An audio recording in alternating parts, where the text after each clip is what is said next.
जी नमस्कार साथियों, good morning प्यारे दोस्तों। आज की जो हमारी क्लास है उसमें टॉपिक रहेगा काव्य, और काव्य के अंदर हम पढ़ेंगे रस, छंद और अलंकार। बहुत ही महत्वपूर्ण टॉपिक है। अब तक जो आपने टॉपिक कंप्लीट किया है वो टॉपिक था दोस्तों शब्द के भेद, और शब्द के भेद में चार जो शब्द के भेद होते हैं उसमें से हम 3 टॉपिक अपने कंप्लीट कर चुके हैं। इसमें से एक आपने किया उत्पत्ति के आधार पर शब्द के भेद, उत्पत्ति के आधार पर शब्द के भेद, जो कि 5 होते हैं। इन्हीं को हम व्युत्पत्ति के आधार पे भी कहते हैं। इसके बाद इसी को हम उद्गम और उद्भव के आधार पे भी कहते हैं। इसके बाद फिर आपने विकारी शब्द, विकार, परिवर्तन, रूप व रूपांतरण के आधार पे शब्द के भेद पढ़े। विकार, परिवर्तन, रूप के आधार पर शब्द के भेद, शब्द के वो भेद होते हैं हमारे 2, एक विकारी और अविकारी। जो 5 भेद होते हैं उनमें 5 भेदों में तत्सम, तद्भव, देशी, विदेशी, संकर शब्द हम पढ़ चुके हैं। इसके साथ हमें ये ध्यान रखना है, तीसरा जो भेद है हमारा वो है रचना बनावट। रचना बनावट से रचना के आधार पर शब्द के भेद, और वो भेद होते हैं हमारे 3, रूढ़, यौगिक और योग रूढ़। इसके बाद चौथा जो भेद होता है वो होता है अर्थ के आधार पर, अर्थ के आधार पर या प्रयोग के आधार पर, अर्थ के आधार पर शब्द के भेद। अर्थ के आधार पर जो शब्द के भेद होते हैं वो होते हैं 4, विलोम शब्द, पर्यायवाची शब्द, एकार्थी और अनेकार्थी। तो प्यारे दोस्तों, अब तक हमने ये सारी चीजें कंप्लीट कर ली। यहाँ तक उत्पत्ति के आधार पे, विकार के आधार पे और रचना के आधार पर। अर्थ के आधार पे वाक्य के जो भेद है ये शब्दावली का हिस्सा है। विलोम शब्द, पर्यायवाची, एकार्थी, अनेकार्थी, इसको दोबारा से लेंगे, डिटेल में पढ़ेंगे। और ये जो टॉपिक है अपने आप में अगर कहीं 20 क्वेश्चन भी पूछे जाते हैं तो 8 से लेके 12% प्यारे दोस्तों यहाँ इस टॉपिक से होते हैं। इसीलिए मैंने जानबूझ के इसको पहले कराया। मेरा मकसद ये है कि अगर आपका कोई एग्जाम जो पहले आपने फॉर्म भरा है, अचानक उसकी डेट आ जाती है, तो हम मैक्सिमम अपना सिलेबस वहां तक कंप्लीट करके, ठीक है, आप अच्छी परफॉर्मेंस करें। तो 8 से 10 क्वेश्चन अकेले कहां से आते हैं? इस शब्द के भेद से। आपके लिए अपने आप में ये 16 से 18 टॉपिक है, जैसे तत्सम, तद्भव, देशी, विदेशी, संकर, ठीक है, रूढ़, यौगिक, योग रूढ़। इसके साथ प्यारे दोस्तों संज्ञा, सर्वनाम, विशेषण, क्रिया, क्रिया विशेषण, अव्यय और निपात। ये सारे टॉपिक आपको अलग अलग है, लेकिन हमारे लिए ये एक ही टॉपिक था, और वो क्या थे? शब्द के भेद। अब आप एक बार ये बताइए कि मुझे याद नहीं है, ठीक है, तबीयत भी थोड़ी सी आज ठीक हुई है, कल तो बिल्कुल भी नहीं थी, कि क्या हम रचना बनावट संरचना के आधार पर शब्द के भेद पढ़ चुके हैं? रूढ़, यौगिक और योग रूढ़, ये 3 भेद कौन से होते हैं? एक होता है रूढ़, एक होता है यौगिक। तो अगर ये पढ़ चुके हैं तो आप एक बार यस कीजिए, अदरवाइज पहले इसी को पढ़ाएंगे। रचना के आधार पे, रचना के आधार पर कौन से होते हैं? एक तो दोस्तों रूढ़ होते हैं, दूसरे हमारे यौगिक होते हैं, और तीसरे होते हैं योग रूढ़। तीसरे क्या होते हैं? योग रूढ़। अगर ये पढ़ चुके हैं तो एक बार यस कीजिए, और नहीं पढ़े हैं तो एक बार नो कीजिए। ठीक है, वेरी गुड, हो गया है, ठीक है, thank you, thank you. Book में एक तो जो प्रैक्टिस बुक है वो तो आप अमेजोन पे जाके बुक कर ही सकते हो। बाकी दूसरे वाली बुक में अभी टाइम लगेगा, क्योंकि बीच में थोड़ा सा मैं भी बिजी हो गया और तबीयत भी सही नहीं है। ठीक है, तो अर्थ के आधार पे जो हमारे भेद है चार, वो चार भेद हैं हमारे विलोम शब्द। कौन से हैं? विलोम शब्द। इसी को हम विपरीतार्थी भी कहते हैं। दूसरा क्या है? पर्यायवाची शब्द, पर्यायवाची। तीसरा क्या है? एकार्थी शब्द। और फोर्थ क्या है? अनेकार्थी शब्द। फोर्थ क्या है? अनेकार्थी शब्द। और इसी के साथ पढ़ेंगे हम श्रुति सम भिन्नार्थक शब्द। क्या है? श्रुति सम भिन्नार्थक शब्द और वाक्यांश के लिए एक शब्द। तो चार ये दो टॉपिक हुए, श्रुति सम भिन्नार्थक शब्द और वाक्यांश के लिए एक शब्द। इन पांच टॉपिक को करेंगे बाद में। ये है हमारी शब्दावली की। क्लियर? अब एक तो 8 से 12 क्वेश्चन जो हम कह रहे हैं, इस वजह से हमने ये टॉपिक पढ़ा, बहुत ही डीप में जाके बहुत सारी आपकी क्लासें हुई। अब तक जितने भी क्लासें थी आपकी ये थी। लेकिन आज जो हम टॉपिक शुरू करेंगे, वो टॉपिक शुरू करेंगे काव्य का। और काव्य का अपने आप में जो रोल होता है दोस्तों, वो होता है 3 से लेके 6% का। आप कोई भी एग्जाम दो, 3 से लेके 6%, ये 316 नहीं है, 3 से लेके 6 जो पर्सन हैं वो आते हैं हमारे किससे? वो आएंगे प्यारे दोस्तों अलंकार से। दूसरा वो आएंगे रस से। तीसरा वो आएंगे छंद से। अब ये 3 टॉपिक करेंगे। इसके करने के पीछे रीजन क्या है? करने के पीछे रीजन ये है कि एक तो अपने आप में हमने अब तक जितने भी टॉपिक पढ़े वो व्याकरण थे, और मैं ये चाह रहा था कि व्याकरण के साथ साथ आपको काव्य और बाकी जो लिटरेचर वाला भाग है जहाँ से हमारे प्रश्न पूछे जाते हैं, हालांकि बेशक कम है व्याकरण के मुकाबले, लेकिन वो भी हम साथ के साथ करेंगे तो ज्यादा अच्छा होगा। दूसरी चीज, ये तीनों के तीनों टॉपिक थोड़ा सा डिफिकल्ट है। यहाँ से पूछे जाने वाले क्वेश्चनों को ज्यादातर बच्चे गलत करते हैं। एक बार हम इसको अब पढ़ लेंगे, बीच बीच में जब इसकी आवश्यकता होगी तब तो हम इनके क्वेश्चनों की प्रैक्टिस कर लेंगे। तो आज का जो हमारा टॉपिक रहेगा वो टॉपिक रहेगा अलंकार। और पिछले 3-4 क्लास जो मैं आपके कमेंट देख रहा था, आप में से बहुत सारे बच्चों के कमेंट थे, सर जी अलंकार करा दीजिए। ठीक है, तो हो सकता है आपको कोई एग्जाम देना हो। ठीक है, तो अभी पहले तीनों के तीनों करेंगे। तो मिनिमम 8 और 3 11, वहां 12 बताए थे आप। ठीक है, 12 और 6 18। तो यानी कि आपको ये ध्यान रखना है 12 से लेके 18 नंबर के जो क्वेश्चंस होते हैं ना, वो अकेले शब्द के भेद से और काव्य से आ रहे हैं। मैंने आपको क्या कहा, ये देखो, ये 8 से 12 आ रहे हैं। अगर मान के चलता हूं कि ये 8 आ गए शब्द के भेद से क्वेश्चन, तो यहां से कितने आने हैं? मिनिमम 3। तो 11 क्वेश्चन हमारे हो गए। अगर यहां से प्यारे दोस्तों 12 क्वेश्चन आते हैं, क्योंकि इससे ज्यादा कभी पूछेगा नहीं, अगर 12 ये आ गए और किसी तरह 5 या 6 ये आ गए, तो 12 6 18 क्वेश्चन तो अकेले यहीं से ही आ रहे हैं। अब अलग अलग भर्तियों में क्वेश्चनों की संख्या अलग अलग है, तो इसीलिए उनमें जहां 40 क्वेश्चन है, 38 क्वेश्चन है, जहां 25 क्वेश्चन है या जहां 20 क्वेश्चन है, उनमें सबसे बड़ा रोल ही इन टॉपिक का है। तो आज का टॉपिक हमारा क्या है? अलंकार। क्लियर? आप सब सहमत हो? काव्य पढ़ना शुरू करें। पहला क्वेश्चन बनता है शाब्दिक अर्थ। इसका शाब्दिक अर्थ क्या होता है? अलंकार का शाब्दिक अर्थ है आभूषण। इसी को कहते हैं हम शोभा, इसी को कहते हैं सौंदर्य, और ये कहलाता है चमत्कार। क्लियर? अब आपसे प्रश्न क्या पूछेगा? निम्नलिखित में से अलंकार से संबंधित विकल्प बताइए। एक ऑप्शन दे दिया लावण्यता, दूसरा दे दिया मनोरमा, तीसरा दे दिया मनोहर, और चौथा दे दिया सुंदरता। निम्नलिखित में से अलंकार का शाब्दिक अर्थ क्या होगा? 4 ऑप्शन आपको दिए गए। राइट आंसर बताइए। 1 2 3 4 में से जो आपको ठीक लगे वो बताइए।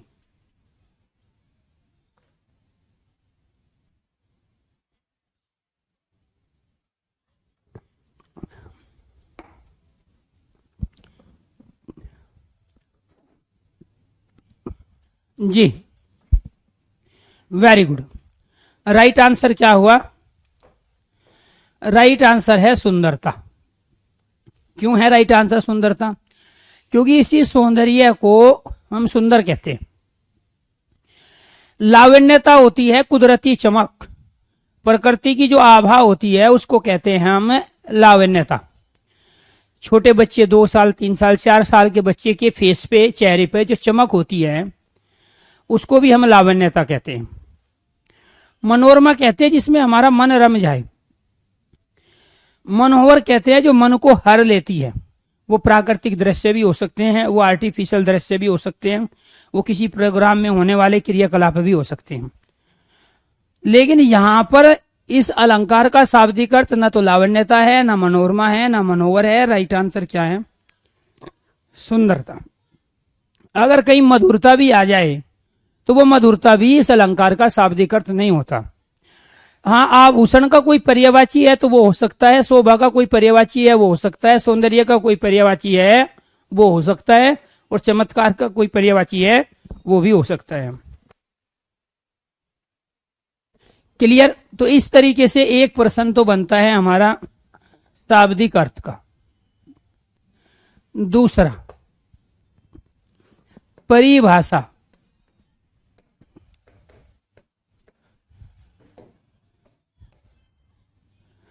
जहां शब्द व अर्थ द्वारा किसी विषय वस्तु, किसी विषय वस्तु की शोभा बढ़ाई जाती है उसे क्या कहते हैं? अलंकार। दूसरा, जहां किसी कथन, बात, गीत, गाना, कविता आदि में शब्द व अर्थ द्वारा चमत्कार उत्पन्न किया जाए, अर्थात विशेषता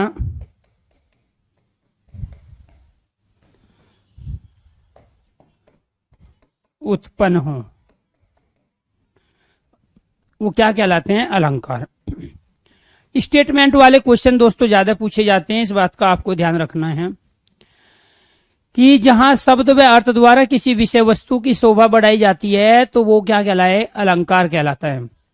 और जहां किसी कथन, कोई भी कथन हो सकता है, किसी भी तरह का कोई भी सेंटेंस हो सकता है, वाक्य हो सकता है, कोई भी बात हो सकती है, किसी भी प्रसंग में, कोई भी गीत है या गाना है, कोई कविता है, यहाँ तक कि कोई अनुच्छेद पैराग्राफ भी है, तो उसमें शब्द व अर्थ द्वारा जो चमत्कार उत्पन्न होता है उसी को हम अलंकार कहते हैं। तो यहाँ चमत्कार का मतलब जादू नहीं है, चमत्कार का मतलब है यहाँ विशेषता उत्पन्न करना। अर्थात किसी भी बात को सामान्य तरीके से ना कहकर अगर हम विशेष तरीके से कह रहे हैं जिससे सामने वाले के ऊपर प्रभाव पड़े, सामने वाला वास्तव में अपनी बातों से प्रभावित होके उस चीज के लिए तो तैयार हो जाए या उस चीज से सहमत हो जाए, उसी चीज को हम अलंकार कहते हैं। बहुत सारी फिल्में, सीरियल, गाने, कविताएं आप सुनते हो, कुछ आपको पसंद है, कुछ आपको पसंद नहीं है, कुछ आपको बहुत अच्छी लगती है, कुछ आपको बिल्कुल भी लुभावनी नहीं लगती है। उसके पीछे जो बैकग्राउंड काम करती है वो अलंकार का ही करते हैं। एक गाना ऐसा है जो 10 साल पहले भी सुना जा रहा था, आज भी सुना जा रहा है, 10 साल बाद में भी सुना जाएगा, उसमें अलंकार ही अपनी भूमिका को निभा रहा है। और एक गाना ऐसा है कि जो आया था अभी बहुत दिनों तक ज्यादा नहीं सुना गया, लेकिन बहुत ज्यादा लोगों के द्वारा सुना गया और 10-15-20 दिन 1 महीने बाद वो गायब हो गया। वहां पे भी अलंकार ही अपनी भूमिका को निभाता है। तो कहने का मतलब ये है, हम जो कुछ बोल रहे हैं, जो कुछ कह रहे हैं, अगर उसको हम सही ढंग से सामने वाले जो जिसको हम कहना चाहते हैं उसको सही ढंग से हम प्रेजेंट कर पाए और उस तक वो चीजें सही तरीके से समझ पाए, पहुंचा पाए, तो उसके पीछे जो मुख्य भूमिका होती है वो अलंकार की होती है। और वो अलंकार में हम सिर्फ 2 का प्रयोग करते हैं, एक करते हैं शब्द का और एक करते हैं शब्द के अर्थ का। तो वहां जो चमत्कार उत्पन्न करने का काम करेगा वो शब्द और शब्द का अर्थ करेगा। कई बार हम सामान्य बात को कह जाते हैं, जैसे आपने देखा होगा बहुत सारी बातें होती है और उसके बावजूद भी कहते हैं यार मेरी बात समझ में नहीं आई तो दोबारा बता। तो मेरी बात समझ में नहीं आई तो दोबारा बता, तो इसका मतलब है कि उसने सही तरीके से विशेषता उत्पन्न करके शब्दों के माध्यम से वो अपनी बात को नहीं रख पा रहा है। लेकिन अगर उसने 2-4 शब्द बोले और आगे सेंटेंस बना लिया सामने वाले ने खुद, और वो कह रहा है कि हाँ जो आप कहना चाह रहे मैं समझ चुका, बस आगे बताने की जरूरत नहीं है, वहां पे काम कर रहा होता है उसका अर्थ। तो ये क्या थी हमारी, ये थी प्यारे दोस्तों इसकी परिभाषा। सारी चीजों पे आएंगे धीरे धीरे। इसके बाद बात करते हैं अलंकार के भेद की। पहले लेते हैं अलंकार के तत्व, अवयव। अलंकार के तत्व अवयव कितने होते हैं? 2। कौन कौन से तत्व होते हैं अलंकार के? एक होता है शब्द और दूसरा होता है उस शब्द का अर्थ। इसके बाद फिर 4th क्वेश्चन क्या बनता है? अलंकार के भेद।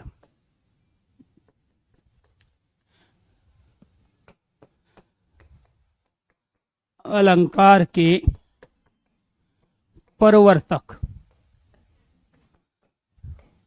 प्रणेता,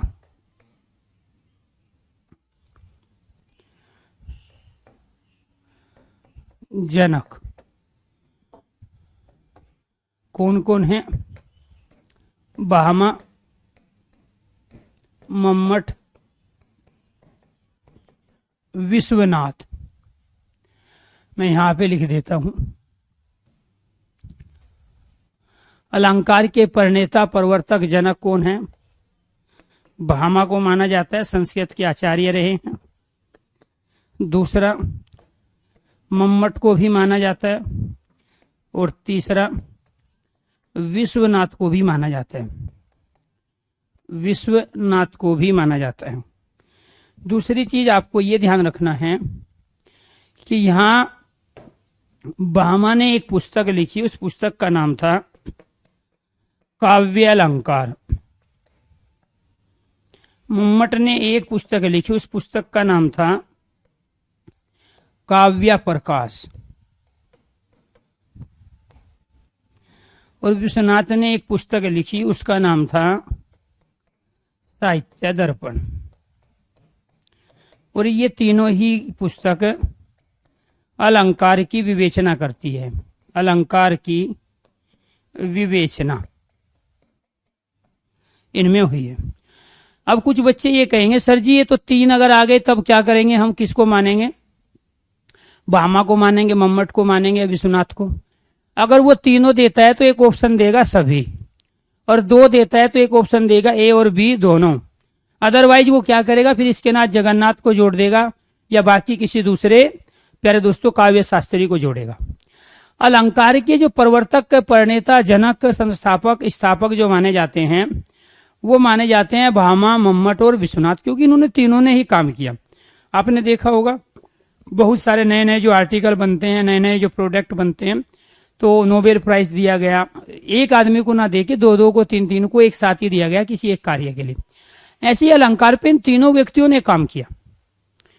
तो वहां जो भामा ने बात कही, उसी बात को, भामा की बात को और अच्छी तरीके से उसमें सुधार करके जो रखा वो मम्मट ने रखा, और मम्मट की और भामा की दोनों की बात से सहमत होके उसमें कुछ जो एक्स्ट्रा चीज लेके आए वो फिर विश्वनाथ के द्वारा।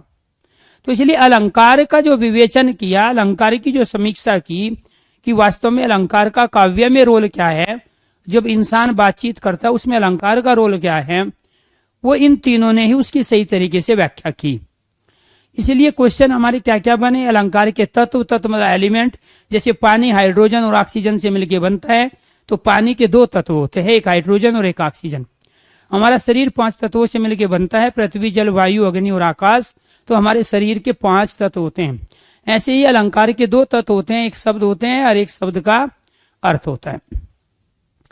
दूसरी बात आती है प्रवर्तक की, इनकी रचनाएं भी पूछी जाती है कि भामा की कौन सी रचना है अलंकार से संबंधित, वो क्या है, काव्य अलंकार। मम्मट की कौन सी रचना है, काव्य प्रकाश। विश्वनाथ की कौन सी रचना है, साहित्य दर्पण। इन तीनों रचनाओं में किसकी चर्चा है, अलंकार की विवेचना की चर्चा है। ये लीक से हटके क्वेश्चन जरूर पूछे जाते हैं। तो आपके सामने अब तक 4 क्वेश्चन आ गए दोस्तों। एक तो शाब्दिक अर्थ आ गया, 2 इसकी परिभाषाएं आ गई, इसके बाद अलंकार के तत्व अवयव और अंग 2, इसके बाद अलंकार के प्रवर्तक और उनकी पुस्तक। ठीक है, ये भी क्वेश्चन बहुत बार रिपीट हुआ है, ये ध्यान रखना है। इसके बाद 5वां जो क्वेश्चन बनता है वो बनता है अलंकार के भेद। किसका बनता है, अलंकार के भेद। अलंकार के 3 भेद होते हैं और उन 3 भेदों में एक भेद होता है हमारा शब्दालंकार। कौन सा, शब्दालंकार। दूसरा भेद होता है अर्थालंकार, शब्दालंकार अर्थालंकार। तीसरा भेद होता है उभय अलंकार। तीसरा भेद क्या है, उभय अलंकार। तो यहां हमें ये ध्यान रखना चाहिए कि शब्द के कारण जहां चमत्कार उत्पन्न होता है शब्दालंकार, अर्थ के कारण जहां चमत्कार उत्पन्न होता है वो अर्थालंकार, और जहां शब्द व अर्थ दोनों के कारण चमत्कार उत्पन्न हो वो क्या कहलाता है, उभय अलंकार। जहां शब्द के कारण काव्य या वाक्य की सुंदरता में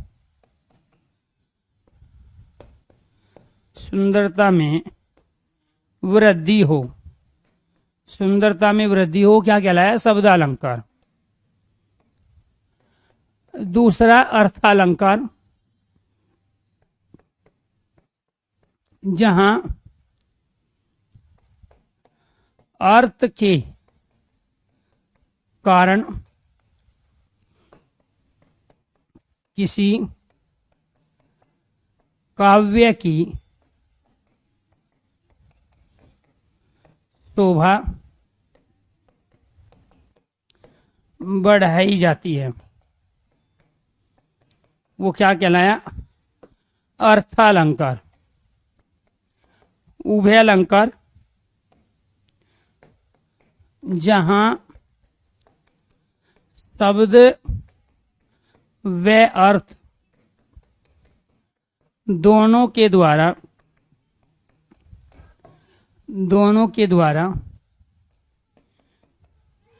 काव्य वाक्य में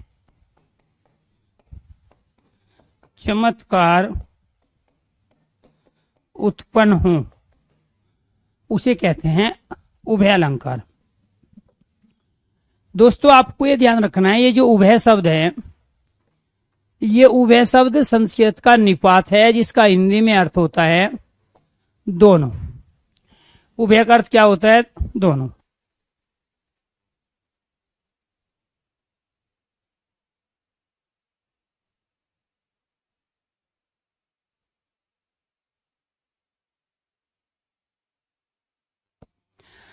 तो यहां उभय का जो अर्थ होता है दोस्तों, उभय का अर्थ क्या होता है, दोनों, अर्थात जहां शब्द और अर्थ दोनों के कारण चमत्कार उत्पन्न हो, दोनों के कारण विशेषता आए, वो क्या कहलाता है, उभय अलंकार। अब एक ऑप्शन दिया है और क्वेश्चन पूछा गया अलंकार के भेद बताइए, और ऑप्शन में 3 है ही नहीं, तो आपका राइट आंसर होगा 2, एक शब्दालंकार एक अर्थालंकार।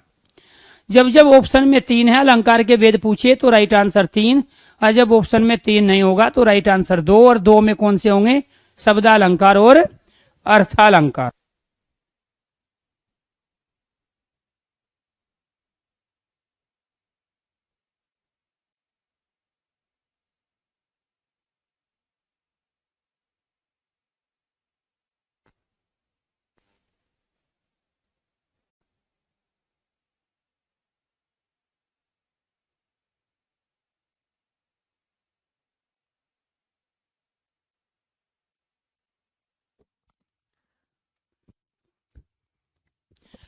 यहां तक क्लियर है जी।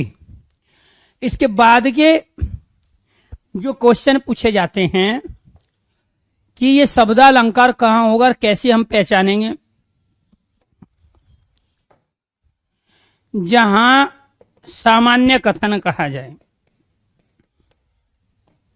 जहां सामान्य कथन बातचीत हो, सामान्य कथन बातचीत हो, वे कहलाते हैं दोस्तों हमारे शब्दालंकार। जहां विशेष कथन हो, विशेष कथन या मुहावरे, वो कहलाते हैं हमारे अर्थालंकार। और जितनी भी कहावतें और लोकोक्तियां हैं हमारी, कहावतें और लोकोक्तियां हैं, वे सारी कहलाती है हमारी उभयालंकार।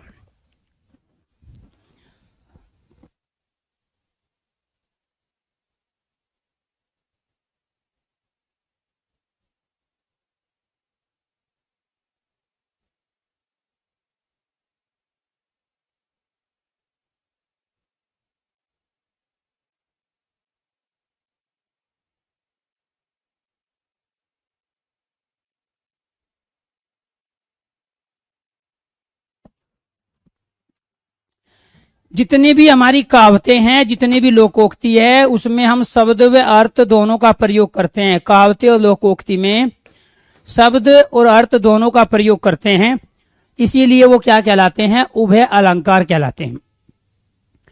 जितने भी मुहावरे हैं उनमें केवल हम अर्थ का प्रयोग करते हैं, और जब अर्थ का प्रयोग होता है तो अर्थालंकार के अंतर्गत आते हैं। जहां भी हम सामान्य कथन या बातचीत कर रहे हैं तो वो सारे के सारे क्या है? शब्दालंकार। क्यों? क्योंकि वहां शब्दों का रोल होता है। किसका रोल होता है? शब्दों का रोल होता है। और जहां शब्द के कारण चमत्कार उत्पन्न हो वो शब्दालंकार कहलाया, और जहां प्यारे दोस्तों अर्थ के कारण चमत्कार उत्पन्न हुआ तो वो अर्थालंकार कहलाया। और जहां शब्द और अर्थ दोनों अपना रोल अदा करते हैं तो उसको कहते हैं हम उभय अलंकार। अब जैसे मैंने कहा कि वह स्कूल जाता है, तो ये शब्दों का ही रोल है, इसमें अर्थ का कोई विशेष है नहीं, तो वह स्कूल जाता है, इसमें कोई अलग विशेष अर्थ हम निकालते नहीं है। ये सामान्य कथन है, सामान्य बातचीत है। लेकिन यहाँ विशेष कथन अर्थात हम मुहावरे का प्रयोग करते हैं। जैसे फॉर एग्जाम्पल, ठीक है, यहाँ पे हमने प्रयोग किया आंखों का तारा, तो यहाँ आंखों का तारे का मतलब हुआ अत्यंत प्यारा। तो आंखों का तारा का मतलब ये नहीं कि आसमान में जो स्टार दिखाई देता है वो हमारी आंखों से उसका कोई कनेक्शन है। तो जैसे ही आंखों का तारा ही एक मुहावरा है, हमने कहा तो इसका विशेष अर्थ लेंगे, और विशेष अर्थ क्या लेंगे? अत्यंत प्यारा। तो यानी कि जितने भी मुहावरे हैं उनमें अर्थ की ही प्रधानता होती है। वे अर्थ के कारण ही चमत्कार उत्पन्न करते हैं, अर्थ के कारण ही अपनी विशेषता को प्रकट कर पाते हैं।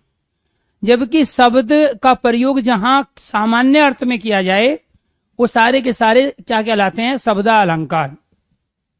जैसे आप रोज बहुत सारे गाने सुनते हो, तो उन गानों में जहां आप सामान्य तरीके से उससे परिचित होते हो तो वो शब्दालंकार के कारण है।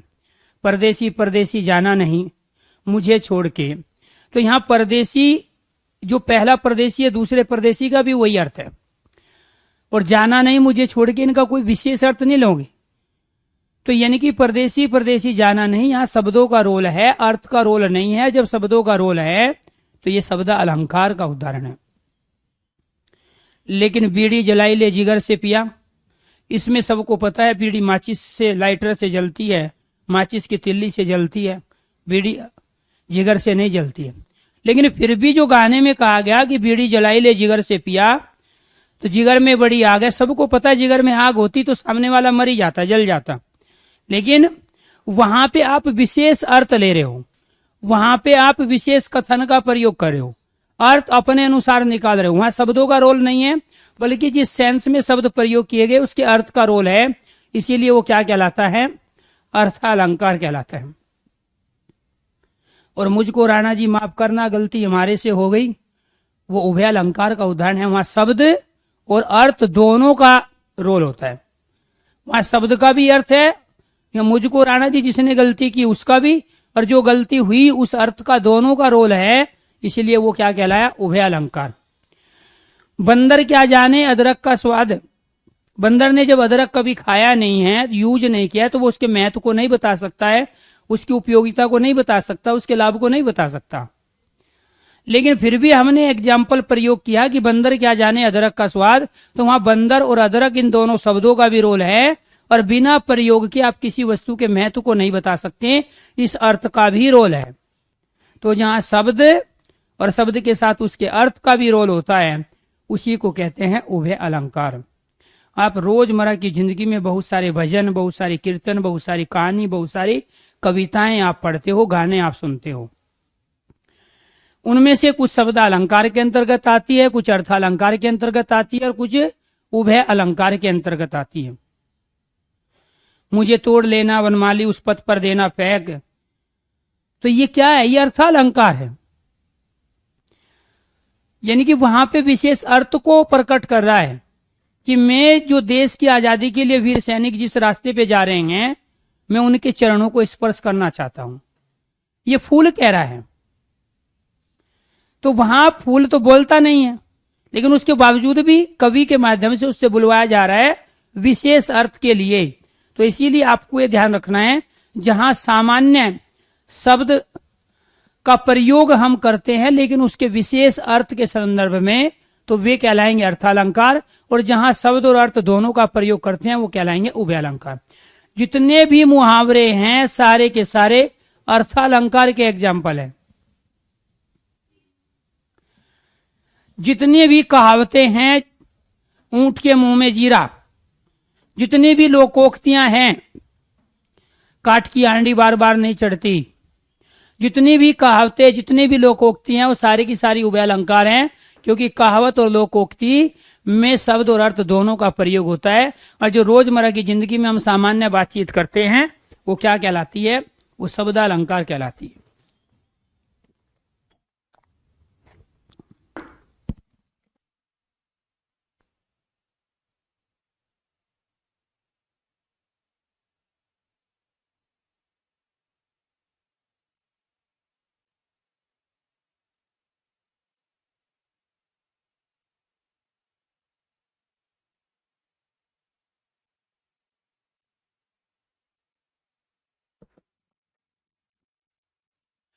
आगे बढ़ो, बात करते हैं शब्दालंकार।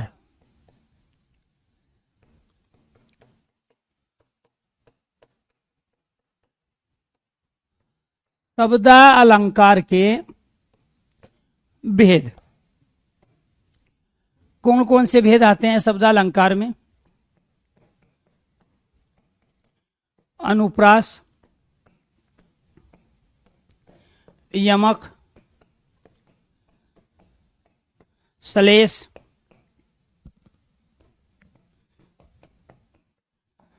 वक्रोक्ति, विप्सा और प्रश्नालंकार। अब क्वेश्चन क्या क्या बने? इससे पहले 6 क्वेश्चन आप कर चुके हैं, 7वां क्वेश्चन आपका क्या है? शब्दालंकार के भेद कितने हो गए? 6। कौन कौन सा? एक अनुप्रास। अनुप्रास किसे कहते हैं?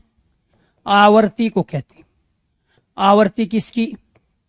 वर्ण की, शब्द की, वाक्य की पुनरावृत्ति अर्थात रिपीटिशन। जहां होगा वहां अनुप्रास अलंकार हो। यमक किसे कहते हैं?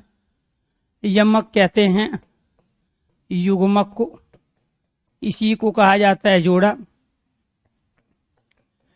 शब्द योजक चिन्ह के साथ, शब्द योजक चिन्ह के साथ आएगा तो क्या कहलाएगा? यमक अलंकार। श्लेष का अर्थ क्या होता है? चिपकना। एक शब्द के अनेक अर्थ, एक शब्द के अनेक अर्थ। वक्रोक्ति किसे कहते हैं?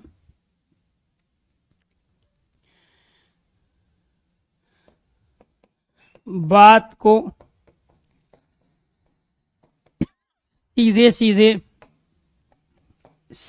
सीधे न कहकर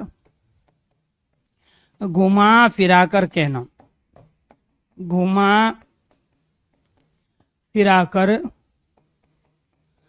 कहना। विप्सा अलंकार कहाँ होगा? जहां विषम्य बोधक चिन्ह का प्रयोग आश्चर्य, हर्ष, घृणा के लिए हो। प्रश्न अलंकार कहाँ होगा? जहां प्रश्नवाचक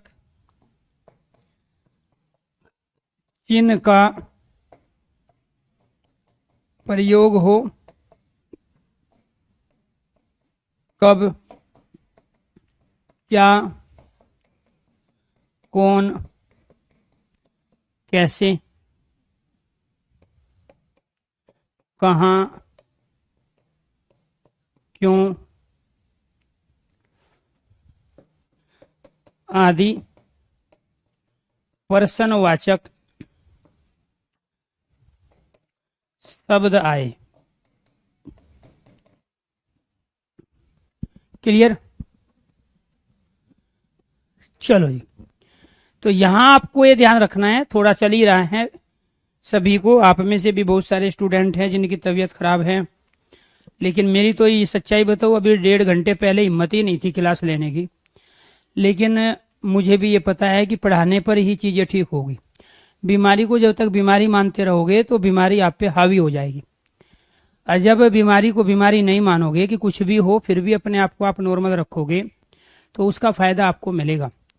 इस शरीर की एक खासियत होती है कि बहुत सारी बीमारी को ये अपने आप ही ठीक करता है, बशर्ते आप इस शरीर को उस स्थिति में लेके आओ जिस स्थिति में सही ढंग से काम करना चाहता है। अब मान के चलो आपको सर्दी खांसी जुकाम है, मुझे भी है, तो हमारा पहला काम यही है कि ठंडी चीजें जितनी भी है वो सारी अवॉइड करें। दूसरा ये है कि गरारे करे, गर्म पानी यूज करें, ठीक है। तीसरा ये है कि खाली पेट ना रहे, क्योंकि शरीर के अंदर कई गुना जो बैक्टीरिया हमारे होते हैं, वायरस होते हैं, वो जब कई गुना पनप जाते हैं तो बॉडी को अपने कैप्चर कर लेते हैं, बॉडी को कहीं ना कहीं थोड़ा सा रिएक्शन में ले आते हैं। लेकिन अगर हमारी रोग प्रतिरोधक क्षमता ठीक होगी, इम्यूनिटी पावर ठीक होगी, तो उन बैक्टीरिया से, उन वायरस से लड़ने की हिम्मत शरीर में रहेगी। तो इसलिए ना चाहते हुए भी कंटिन्यू खाना खाना और थोड़ा थोड़ा खाना खाना, बार बार खाना खाना जरूरी है। और ये जो मौसम चेंज होता है, इसमें 100 में से लगभग 70 आदमी इस मौसम के परिवर्तन के कारण इसकी चपेट में आ जाते हैं। किसी को खांसी जुकाम है, किसी को वायरल है, किसी को दूसरी तरह का फीवर है। तो इसलिए आप ध्यान रखोगे, क्योंकि रीजन सबसे बड़ा नुकसान और कुछ नहीं है, न बॉडी का कोई ज्यादा नुकसान होता। शरीर में एक बार कोई बीमारी आ गई तो उससे के भी अपने फायदे होते हैं जो बाद में है।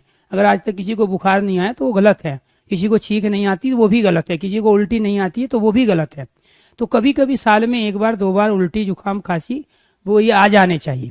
उससे बॉडी अपने आप को कहीं ना कहीं क्या करती है, रिकॉल करती है, और वो आपके फायदे का होता है लॉन्ग टर्म। लेकिन दूसरी चीज आपको ये ध्यान, बार बार बीमार हो रहे हो, बार बार खांसी जुकाम हो रही है, तो शरीर की वीकनेस है, इसका मतलब शरीर फिट नहीं है। नुकसान क्या है? नुकसान है सबसे ज्यादा स्टूडेंट का, ठीक है, क्योंकि जब शरीर में कुछ न कुछ विकृति रहेगी, बीमारी रहेगी, तो वो अपना 100% नहीं दे पाएगा, और उसकी जो पढ़ाई 3, 4, 5 दिन या 1 सप्ताह की जो पढ़ाई उसकी छूटी है, या जो अच्छे से वो नहीं कर पाया है, उसको वो वापस नहीं ला सकता उस समय को। तो ये एक बड़ा नुकसान होता है। आपकी तबीयत खराब है, आप पढ़ रहे हो, बहुत बड़ी बात है। मेरी तबीयत खराब है, उसके बावजूद भी पढ़ा रहा हूं मैं अपने ठीक होने के लिए, तो मेरी ड्यूटी थी, तो करनी थी। ये तो मैं सैटरडे संडे को क्लास लेके भी कराता अगर मैं आज छुट्टी करता। तो यहां हम ठीक तभी होंगे जब उस बीमारी पे बार बार ध्यान ना दें। जैसी भी स्थिति है, शरीर को एडजस्ट करने दो, ठीक, अपने आप हिम्मत रखो और धीरे धीरे चीजों को लेके आगे बढ़ते रहो। आप में से 2-4 बच्चों को खुजली हो चुकी है दिमाग की, और दिमाग की खुजली ये हो गई कि हर टॉपिक के पढ़ाने के पीछे मेरा मकसद ये होता है कि वहां से बनने वाले जितने भी क्वेश्चन है उनके आधार पे चलूं। अब आप में से 2-3 बच्चे ऐसे हैं, मैंने कहां से चीजें उठाई, आपका बैकग्राउंड तैयार किया कि भाई काव्य के हमारे जो क्वेश्चन है वो 3 से 6 क्वेश्चन आएंगे, तो इसीलिए हमें तो इन 3 से 6 क्वेश्चनों से फ्री होना है ना, हमें काव्य से फ्री नहीं होना है। अलंकार तो आप जिंदगी में पता नहीं 10 से 15 बार पहले भी पढ़ चुके हो, रस 20 बार पढ़ चुके, छंद भी 5-7 बार पढ़ चुके हो, ठीक है, ये 6, 7, 8, 9, 12th में भी थे, लेकिन उसके बावजूद भी आज पढ़ना पड़ा। तो फिर आज क्यों ना हम इस तरीके से पढ़े कि लाइफ में दोबारा ना पढ़ना पड़े। आप में से हरपाल जो है थोड़ा सा ज्यादा उसको चुल हो गई है, सर जी एग्जाम्पल करा, एग्जाम्पल भी कराएंगे, अलंकार एक क्लास में थोड़ा ही खत्म होगा, आने वाली 4 क्लासें अलंकार की ही होगी आज की क्लास को छोड़ के। तो वहां हमें क्या करना पड़ेगा कि अलंकार से बनने वाली, पूछी जाने वाली तमाम क्वेश्चन की वैरायटी पे फोकस करना पड़ेगा। कि एक क्वेश्चन तो बनता है शाब्दिक अर्थ का, वो है आभूषण, शोभा, सौंदर्य और चमत्कार। दूसरा है परिभाषा, शब्द व अर्थ द्वारा किसी विषय वस्तु की शोभा बढ़ाई जाती है। अलंकार, जहाँ किसी कथन, किसी भी बात का, किसी भी गीत का, गाने का, कविता का, ठीक है, ये वहां किताबों में थोड़ा ही होगी डेफिनेशन।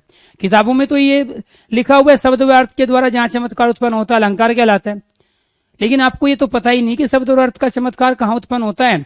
वो गीतों में होता है, भजन में होता है, कीर्तन में होता है, कथन में होता है, बात में होता है, वो गाने में होता है, ठीक है। तो वहां पे भी तो वो शब्द और अर्थ के द्वारा ही विशेषता ला रहे हैं, इसलिए वो भी अलंकार के एग्जाम्पल है।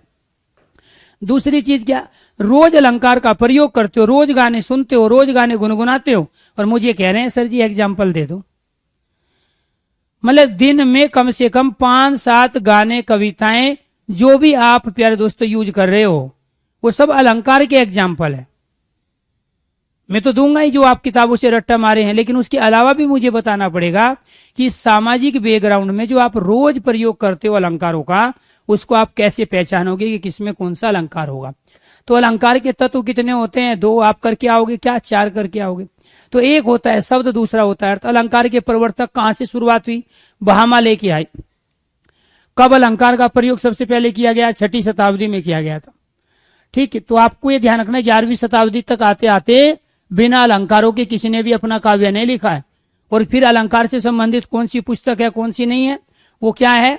वो है काव्य अलंकार। किसकी रचना है? भामा की। काव्य प्रकाश किसकी है? मम्मट की। विश्वनाथ ने कौन सी रचना लिखी है अलंकार से संबंधित? साहित्य दर्पण। इनमें सब में क्या हुआ? अलंकार की विवेचना हुई है। अलंकार के भेद कितने होते हैं? 3 आप क्या करके आओगे? 2। तो यहां आपको ये ध्यान रखना है कि वह एक होता है शब्द अलंकार, एक अर्थालंकार, और एक होता है उभय अलंकार। अब उसने ऑप्शन में 2 दिए, 3 है ही नहीं, तो राइट आंसर आपका 2 है, शब्द अलंकार और अर्थालंकार। और जब ऑप्शन में 3 भी और 2 भी है तो राइट आंसर आपका 3 है, क्योंकि तीसरा अलंकार भी हम पढ़ते हैं। जितनी भी कहावतें हैं, जितनी भी लोकोक्ति है, आप रोज ही तो प्रयोग करते थे। ऊंट के मुंह में जीरा, बंदर क्या जाने अदरक का स्वाद। तो ये सारे के सारे उभय अलंकार है, शब्द अर्थ दोनों का रोल है। रोज हम मुहावरे प्रयोग कर रहे थे। ये सारे के सारे क्या है? आग में घी डालना, ये मुहावरे हैं। तो वो क्या है? आग में घी डालने का मतलब ये नहीं कि आग जल रही है उसमें घी डाल रहे हैं, चीजों को और ज्यादा बढ़ाना, भड़काना। तो ये सब क्या थे? ये सारे के सारे हैं हमारे अर्थालंकार। और जहां सामान्य बात कही जाए, अर्थ के कोई मतलब ही नहीं हो, वह स्कूल जाता है, इसका कोई विशेष अर्थ निकालोगे आप? ठीक है, मैं हिंदी पढ़ा रहा हूं, इसका कोई अर्थ निकालोगे? इसमें शब्दों का रोल है। और जब शब्द अपने आधार पर अपनी चीजों को अभिव्यक्त कर पाता है, कह पाता है, तो शब्द अलंकार के उदाहरण बनेंगे। इसके बाद यहाँ पे आपको क्या बताया गया? शब्द अलंकार के भेद। शब्द अलंकार के 6 भेद होते हैं। उनमें एक होता है अनुप्रास, यमक, सलेश, वक्रोक्ति, विप्सा और प्रश्नालंकार। अब क्वेश्चन क्या बना, निम्नलिखित में से कौन सा शब्द अलंकार का भेद नहीं है? इन 6 को छोड़ के जो आ जाए वो शब्द अलंकार का भेद नहीं है। निम्नलिखित में से कौन सा शब्द अलंकार का भेद है?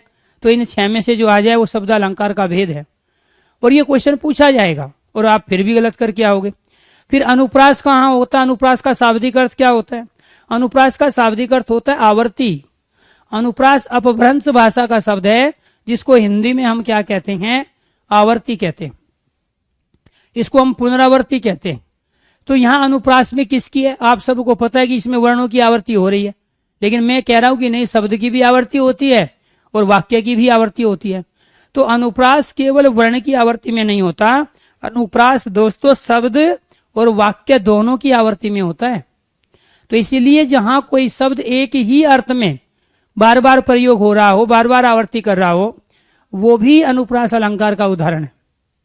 जहां कोई सेंटेंस एक ही अर्थ में बार बार रिपीट हो रहा है, वो भी अनुप्रास का उदाहरण है। और जहां कोई एक वर्ण बार बार आ रहा है तो वो भी अनुप्रास का उदाहरण है।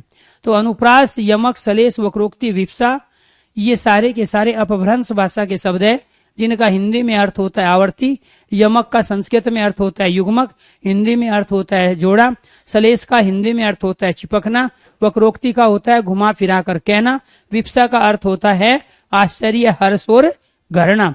और प्रश्नालंकार वहां होगा जहां प्रश्नवाचक चिन्ह आएगा। तो ये थे बेसिक चीजें जहां से पूछी जाती है। तो यमक कहाँ होगा? जहां युग्मक होगा, अर्थात कोई शब्द अपने आप में उस सम संख्या में रिपीट होगा, 2 बार, 4 बार, 6 बार रिपीट होगा और वो दोनों बार अपना अलग अलग अर्थ प्रकट करेगा, तो वो क्या कहलाता है? वो युग्मक कहलाता है, वो यमक कहलाता है।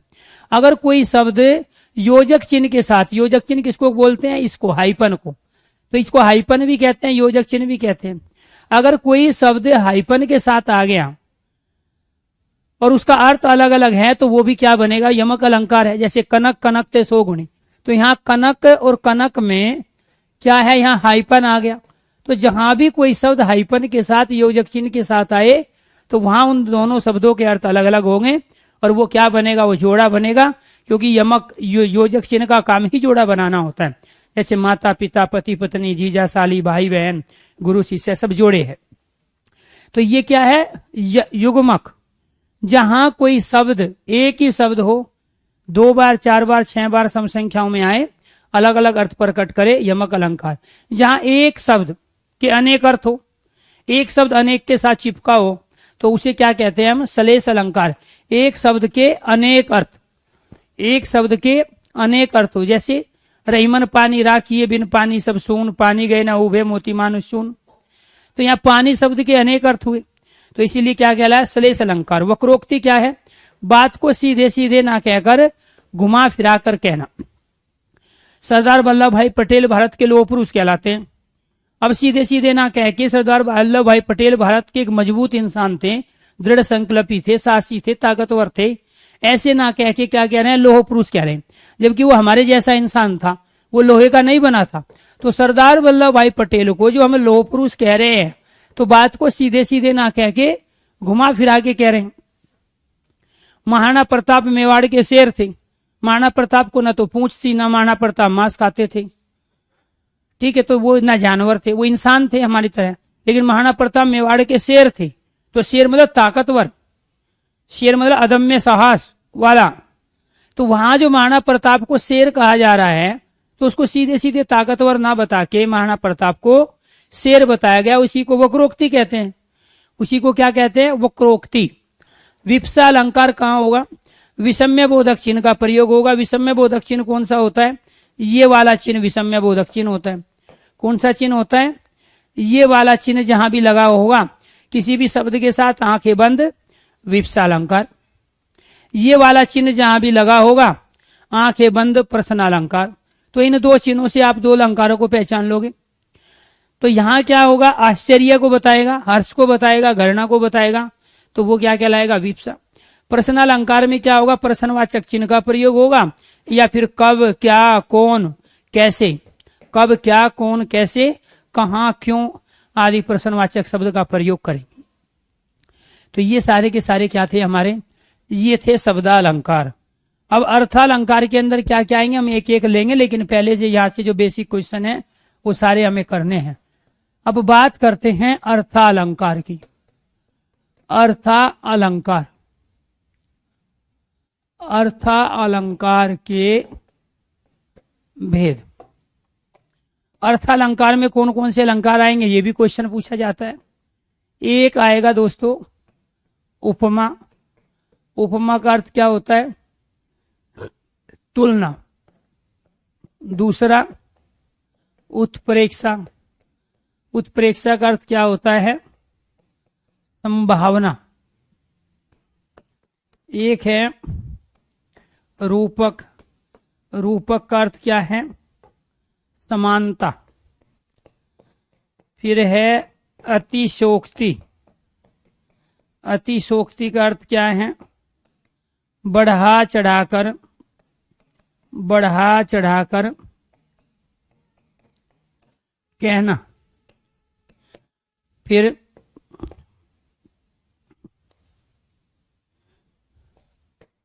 विरोधाभास। विरोधाभास जहां वास्तव में विरोध ना हो, जहां वास्तव में विरोध ना हो, केवल केवल विरोध का, केवल विरोध का आभास हो, केवल विरोध का आभास हो, वो क्या कहलाता है? विरोधाभास। इसके बाद भ्रांतिमान, जहां भ्रम या भ्रांति प्रकट हो, वो क्या कहलाता है? भ्रांतिमान।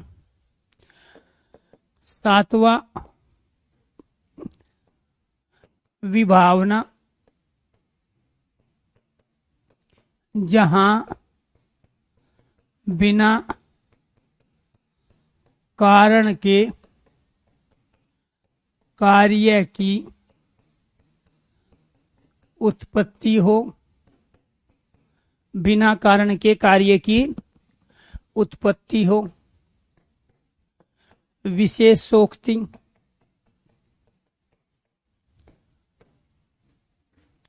जहां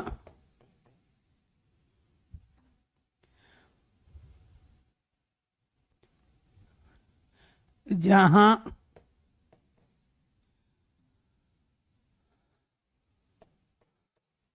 कारण हो परंतु कार्य ना हो।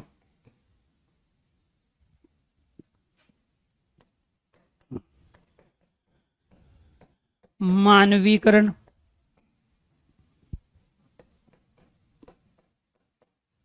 जहां अचेतन में चेतन का वर्णन हो, या जड़ पदार्थों में, जड़ पदार्थों में चेतना दिखाई जाए। 10वां प्रतीप अलंकार, जहां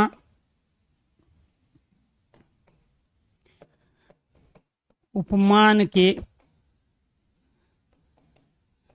स्थान पर उपमेय का वर्णन हो।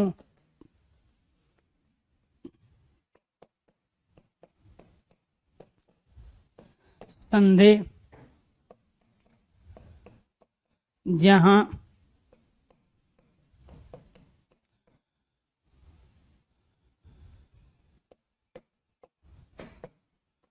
उपमेय में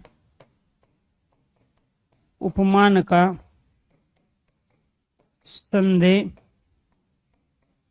प्रकट हो जाए।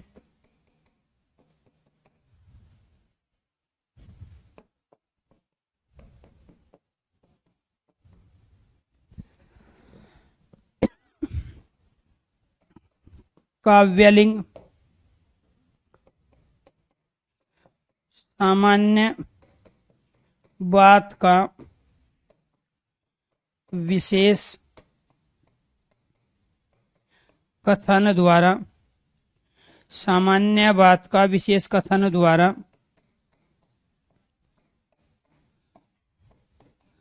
समर्थन किया जाए। 13 अन्योक्ति किसी अन्य के द्वारा कही गई प्रसिद्ध उक्ति कथन हो। ये सब क्या है दोस्तों? ये सब है अर्थालंकार। मैं आज आपको बेसिक क्वेश्चन करा रहा हूं। कल जो हम क्लास स्टार्ट करेंगे वो स्टार्ट करेंगे दोस्तों अनुप्रास अलंकार किसे कहते हैं, अनुप्रास के होने की पॉसिबिलिटी क्या क्या है, और अनुप्रास के वे 5 भेद कौन से होते हैं, जिसमें हम छेकानुप्रास, लाटानुप्रास, वृत्यानुप्रास, श्रुत्यानुप्रास और अंत्यानुप्रास को पढ़ेंगे। यमक अलंकार किसे कहते हैं, यमक अलंकार को पहचानने की कंडीशन क्या है, किस तरीके से हम एग्जाम्पल में से यमक अलंकार को पहचान सकते हैं। जरूरी नहीं है कि पंक्ति दे के अलंकार पूछे। ये ज्यादातर प्यारे दोस्तों जो क्वेश्चंस होते हैं कई बार बेसिक क्वेश्चन होते हैं। मान के चलो वहां रस का क्वेश्चन दे दिया पंक्ति का, इसमें से रस बताइए कौन सा रस है, तो फिर अलंकार को इन बेसिक क्वेश्चंस के रूप में पूछेगा। तो रस छंद अलंकार के पंक्ति दे के ही क्वेश्चन पूछे जाए, इसकी पॉसिबिलिटी ना के बराबर है। आज की डेट में ज्यादातर क्वेश्चन बेसिक भी होते हैं जो हमने शुरू से आपको करा रहे हैं, और यही गलती है कि आप पंक्ति दे के अलंकार का तो रट्टा मार लेते हो, लेकिन जब आपसे पूछा जाए कि इनमें से कौन सा शब्दालंकार है, कौन सा अर्थालंकार है, तो आप गलत कर देते हो। दोस्तों अगर आपको इस क्वेश्चन को करना है तैयार, तो आप केवल इतनी बात ध्यान रखो कि शब्दालंकार के भेद होते हैं 6, और उन 6 भेदों में एक अनुप्रास, यमक, सलेश, वक्रोक्ति, विप्सा और प्रश्नालंकार है। इन 6 को छोड़ के जो भी आ जाए वो सारे के सारे अर्थालंकार है। एक पॉइंट। दूसरा आपको ये ध्यान रखना है कि फिर वो आपसे क्या पूछेगा, अनुप्रास का शाब्दिक अर्थ क्या होता है, आवर्ती, यमक का शाब्दिक अर्थ क्या होता है, युग्मक जोड़ा, सलेश का शाब्दिक अर्थ क्या होता है, चिपकना, वक्रोक्ति किसे कहते हैं, बातों को घुमा फिरा कर कहना, सीधे सीधे ना कहना, विप्सा किसे कहते हैं, विषम्य को, आश्चर्य को, हर्ष को, घृणा को, और प्रश्नालंकार कहाँ होता है, जहाँ प्रश्नवाचक चिन्ह कब, कौन, कहाँ, कैसे प्रश्नवाचक शब्द आ जाए। फिर पूछा जाएगा अर्थालंकार के अंतर्गत निम्नलिखित में से कौन सा अलंकार आता है, कौन सा नहीं आता। जब आपको शब्दालंकार के 5 भेद पता है तो फिर अर्थालंकार को याद रखने की आवश्यकता नहीं है। 6 भेद शब्दालंकार के निकालने के बाद कोई ऑप्शन में बचता है तो फिर इसका मतलब है कि वो अर्थालंकार का ही भेद है। तो अर्थालंकार के अंदर उपमा है, उत्प्रेक्षा है, रूपक है, अतिशोक्ति है, विरोधाभास है, भ्रांतिमान है। फिर दूसरा क्वेश्चन क्या बना, उपमा का शाब्दिक अर्थ बताइए। उपमा का शाब्दिक अर्थ होता है तुलना, उत्प्रेक्षा का शाब्दिक अर्थ होता है संभावना, रूपक का शाब्दिक अर्थ होता है समानता, और इसी के साथ साथ हम इसी को कहते हैं अभेद, और इसी को कहते हैं अभिन्नता। बात एक ही है, जिसमें कोई भिन्नता ना हो, जिसमें कोई भेद ना हो, उसी को हम क्या कहते हैं, समानता। तो यहाँ उपमा का अर्थ तुलना हुआ, उत्प्रेक्षा, ये उपमा, उत्प्रेक्षा, रूपक, अतिशोक्ति अपभ्रंश भाषा के शब्द है।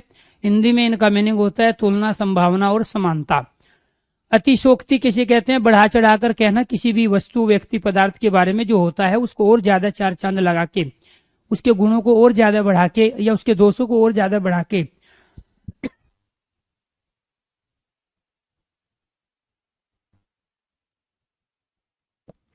उसके दोषों को और ज्यादा बढ़ा चढ़ा के अगर हम कहने की कोशिश कर रहे हैं तो वो कहलाता है हमारा अतिशोक्ति अलंकार। विरोधाभास अलंकार, जहां वास्तव में विरोध ना हो, केवल विरोध का आभास हो वो क्या कहलाता है, विरोधाभास अलंकार कहलाता है।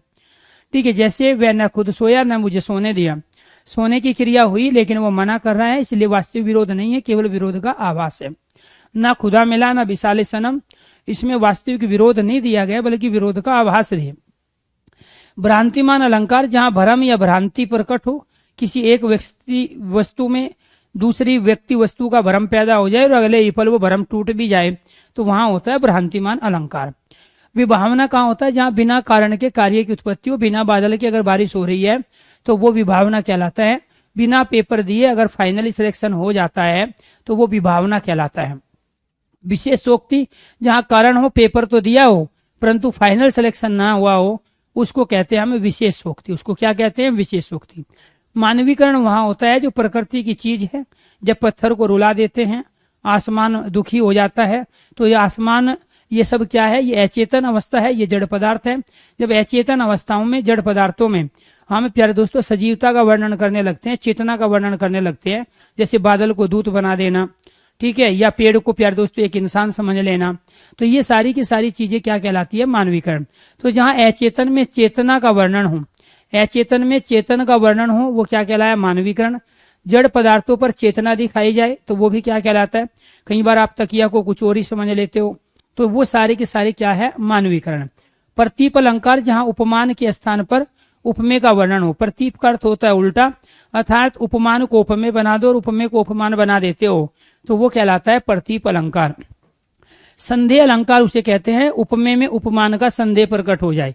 वास्तव में जो प्रकृति की चीज है उसको प्रकृति की चीज ना मान के उसको आप उपमेय मान लो, तो जहां उपमेय में उपमान का संदेह प्रकट हो जाए वो क्या कहलाया, संदेह अलंकार। काव्यलिंग, सामान्य बात का विशेष कथन द्वारा समर्थन। आपने कोई छोटा काम किया लेकिन आपके किसी भी प्यारे दोस्तों बड़े मंत्री ने या नेता अभिनेता ने या प्रधानमंत्री ने, मुख्यमंत्री ने आपकी पीठ थपथपा दी, वाह आपने क्या काम किया है, तो वो क्या कहलाता है, काव्यलिंग कहलाता है। अन्योक्ति अलंकार, जहां अन्य के द्वारा कही गई प्रसिद्ध उक्ति या कथन हो, किसी भी महापुरुष के या कोई भी जितने भी हमारे नारे हैं, ठीक है, तुम मुझे खून दो मैं तुम्हें आजादी दूंगा, ये अन्योक्ति अलंकार का उदाहरण है।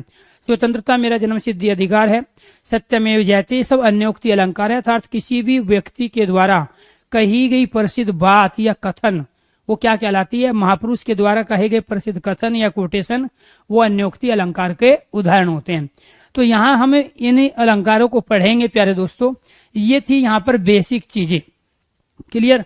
कल जो हम शुरू करेंगे, कल शुरू करेंगे हम अनुप्रास अलंकार से, और कैसे शुरू करेंगे उसकी भी थोड़ी सी एक झलक आपको बता देते हैं।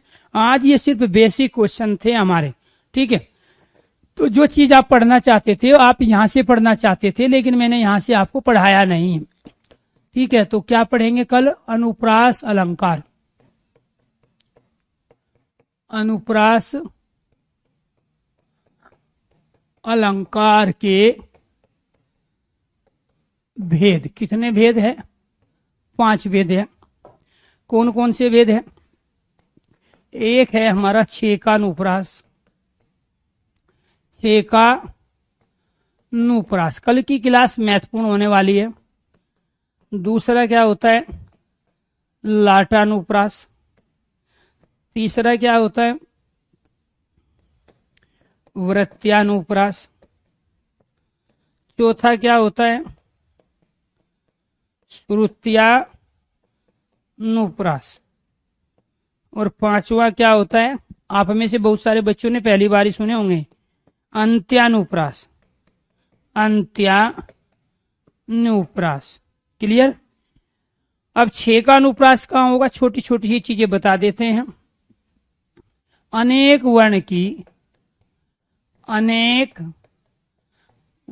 की समान क्रम में आवर्ती, समान क्रम में आवर्ती, एक वर्ण नहीं रहेगा, एक से ज्यादा वर्ण रहेंगे। और अगर मान के चलो वो 2 बार आया तो सारे के सारे 2 बार आएंगे, अगर वो 3 बार आया तो फिर सारे के सारे 3 बार आएंगे। लाटानुप्रास में क्या होता है, शब्द व वाक्य की एक ही अर्थ में आवर्ती, जहां होगी वो क्या कहलाएगा। जैसे इसका अगर हम एग्जाम्पल दे, अनेक वर्ण की समान क्रम में आवर्ती बागे बागे बिघिर में भरमर भरे अजब अनुराग।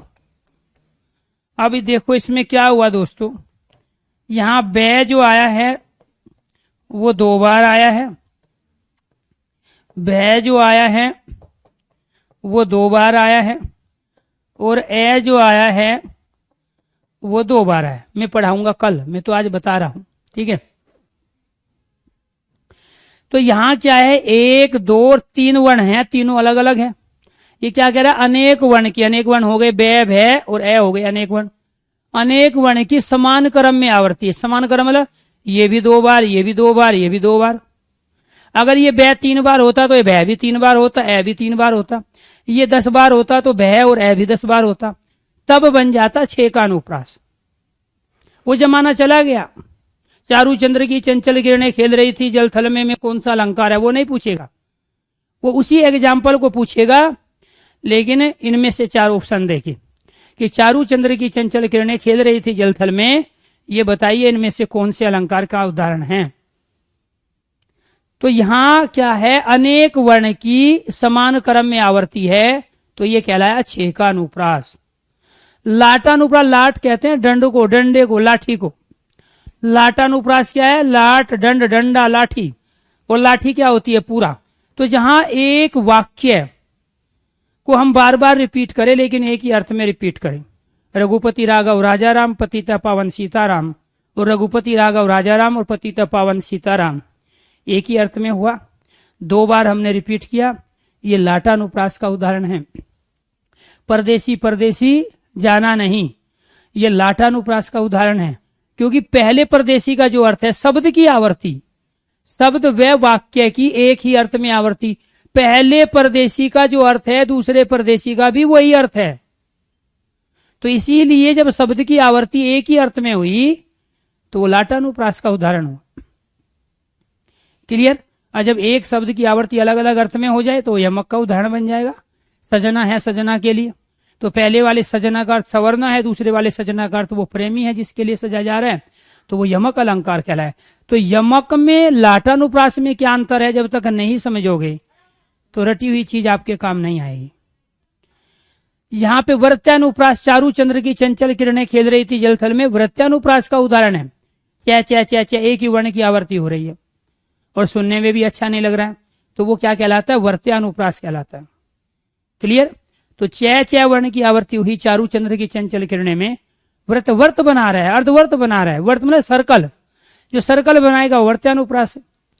श्रुत्यानुप्रास, लैला तुझे लूट लेगी तो लिख के ले ले, इसमें भी वर्ण की आवर्ती हुई, इसमें भी वर्ण की आवर्ती, दोनों में अंतर क्या है, लैला तुझे लूट लेगी तो लिख के ले ले, इसमें लय वर्ण की आवर्ती हुई, ये सुनने में अच्छा लगा इसलिए श्रुत्यानुप्रास कहलाया। और ये वर्त बना रहे थे इसीलिए चारू चंद्र की चंचल किरणें खेल रही थी जलथल में, ये वृत्यानुप्रास का उदाहरण कहलाया। अंत्यानुप्रास कहां होता, जहां अंत में तुक हो, लगा दी किसने आकर यहां आग, कहां था तू संशय के नाग। तो ये जो आग और नाग जो शब्द आए हैं ये तुकांत शब्द है। क्लियर। गुरु गोविंद दऊ खड़े काकू लागो पाए, बलियारी गुरु आपने गोविंद दियो बताए, तो ये पाए बताए तुकांत है। मछली जल की रानी है, जीवन उसका पानी है, तो ये रानी और पानी तुकांत शब्द है। जहां अंत में तुक आ जाते हैं तो उसको बोलते हैं प्यारे दोस्तों अंत्यानुप्रास। तुक कहते हैं समान मात्रा व समान वर्णों के समूह को। समान मात्रा क्या है, आ की है। समान वर्ण क्या है, न। समान मात्रा क्या है, आ। समान वर्ण क्या है यहाँ, गे। समान मात्रा क्या है, आ। समान वर्ण क्या है लास्ट में, यह। तो इसको तुकांत कहते हैं। तो जब भी किसी पंक्ति के अंत में तुक आ जाता है तो वो अंत्यानुप्रास है। जो सुनने में अच्छा लगे वो श्रुत्यानुप्रास है। जो वर्ण की आवर्ती इस प्रकार हो कि वो वर्त या अर्धवर्त बनाए वर्त्यानुप्रास है। और जहां कोई शब्द वाक्य एक ही अर्थ में प्रकट हो, लाटानुप्रास है। और जहां अनेक वर्ण की आवर्ती समान क्रम में हो, एक वर्ण की नहीं, 2, 3, 4, 5 अनेक वर्णों की आवर्ती समान क्रम में हो, वो छेकानुप्रास है। दोस्तों आज के लिए इतना ही। कल तबीयत और ज्यादा अच्छी होगी तो और ज्यादा जोश के साथ आपको पढ़ाएंगे। तो आज हमने ये सारे बेसिक क्वेश्चन कर लिए कि अनुप्रास के कितने भेद होते हैं, वो कितने भेद होते हैं, 5 कौन कौन से होते हैं, छेकानुप्रास, लाटानुप्रास, वर्त्या, श्रुत्या। मैं यहीं से शुरू करूंगा, अनुप्रास से ही। ठीक है, तो यहाँ कल और परसों 2 क्लास जो होगी, हो सकता है 3 क्लास और हो, लेकिन कम से कम 2 क्लास और अलंकार की ही होगी और वहां से करेंगे हम शुरुआत, अनुप्रास अलंकार।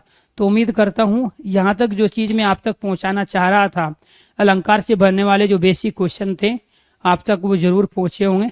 ठीक है, और आप कंटिन्यू पढ़ते रहो। देखो हमारी कोशिश यही है कि हम आपको कम से कम समय में अच्छे से अच्छी चीजें आप तक पहुंचाएं ताकि आप फाइनल सिलेक्शन लो। हमारे यहाँ सबसे ज्यादा चीजें ये है, दिखावे में नहीं है, ओरिजिनलिटी में। हमें ये पता है कि अगर आपका सिलेक्शन होगा तो स्वाभाविक बात है आप जिंदगी भर याद रखोगे, और हम बेफालतू की चीजें आपको कराएंगे वो पेपर में आएगी नहीं, और जो पेपर में आएगी नहीं उससे आपका भी समय बर्बाद और हमारा तो समय बर्बाद है ही। लेकिन आपको इन सब चीजों को जब तक इम्प्लीमेंट नहीं कर लेते तब तक ये चीजें आपकी नहीं हो सकती। इसलिए जो जो चीजें आप पढ़ते रहो, आपके पास बहुत सारी पीडीएफ दी गई है जिसमें टॉपिक वाइज क्वेश्चन दिए गए हैं। आपको तत्सम तद्भव देशी विदेशी करा चुके हैं, संज्ञा सर्वनाम विशेषण क्रिया, क्रिया विशेषण अव्यय निपात करा चुके हैं, उसकी पीडीएफ है, वहां से आप प्रैक्टिस करते रहो। दोस्तों पढ़ने का बेस्ट तरीका यही होता है, पहले चीजों को क्वेश्चन की वेराइटी के आधार पे आप समझो और समझने के बाद में उसका इंप्लीमेंट करो, प्रयोग करो।